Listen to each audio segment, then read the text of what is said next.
செந்தமிழன் சீமான் அவர்கள் விஜய் அவர்களுடைய தமிழக வெற்றி கழகம் அப்படிங்கிற ஒரு கட்சியை ஏன் இந்த அளவுக்கு விமர்சிக்கிறார் அப்படிங்கிற ஒரு கேள்வி உங்களுக்கு இன்னும் உங்கள் மனசுலேயே இருந்துகிட்ருக்கு அப்படின்னா, உங்களுக்கு இன்னும் திராவிடம் என்ற போர்வையில் தமிழுக்கும் தமிழ் தேசியத்துக்கும் தமிழர்களுக்கும் இழைக்கப்பட்டிருக்கும் அநீதியை, இதற்கு பின்னால் இருக்கக்கூடிய ஒரு கொடுங்கோல் அரசியல் உங்களுக்கு இன்னும் புரியலைன்னு எனக்கு புரிகிறது.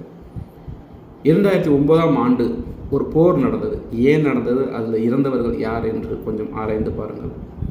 இவர்களுக்காக போராடிய வேலுப்பிள்ளை பிரபாகரன் என்றும் ஒரு போராளியை சுட்டு கொன்னது ஏன்? அவருடைய மகனை கூட 10 வயது மகனை கூட விட்டு வைக்காமல் சுட்டு கொன்னது ஏன்? யோசிச்சு பாருங்கள். இன்றைக்கி செய்தியில் ஊடகத்தில் யாருமே காமிக்க முன்வராத செம்மணி அப்படிங்கிற ஒரு இடத்துல மொத்தமாக எடுக்கப்படும் எலும்பு கூடுகள் எப்படி அங்கே வந்தன, ஏன் இது நடந்தது, அதில் இருப்பவர்கள் யார் என்ற தகவலை நீங்கள் தெரிந்து பாருங்கள்.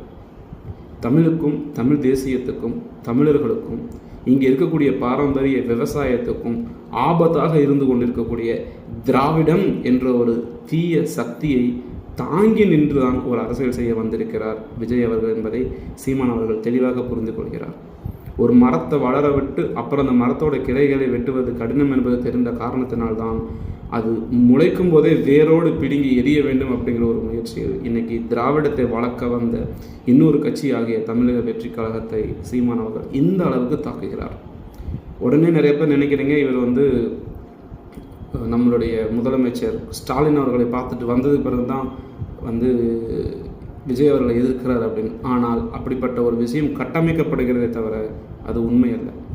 இன்றைக்கி எந்த ஒரு நாசகரமாக திட்டமாக இருந்தாலும் அதை எதிர்த்து குரல் கொடுக்கக்கூடிய ஒரே நபராக செந்தமிழன் சீமான் அவர்கள் இருக்கிறார். களத்துக்கு செய்ய வேண்டியவர் இருக்கிறார். அப்படி களத்துக்கு உண்மையிலேயே கண் முன்னால் போராடி கொண்டிருக்கக்கூடிய ஒரு போராளியை நம் கண்ணுக்கு சரியாக தெரிவதில்லை.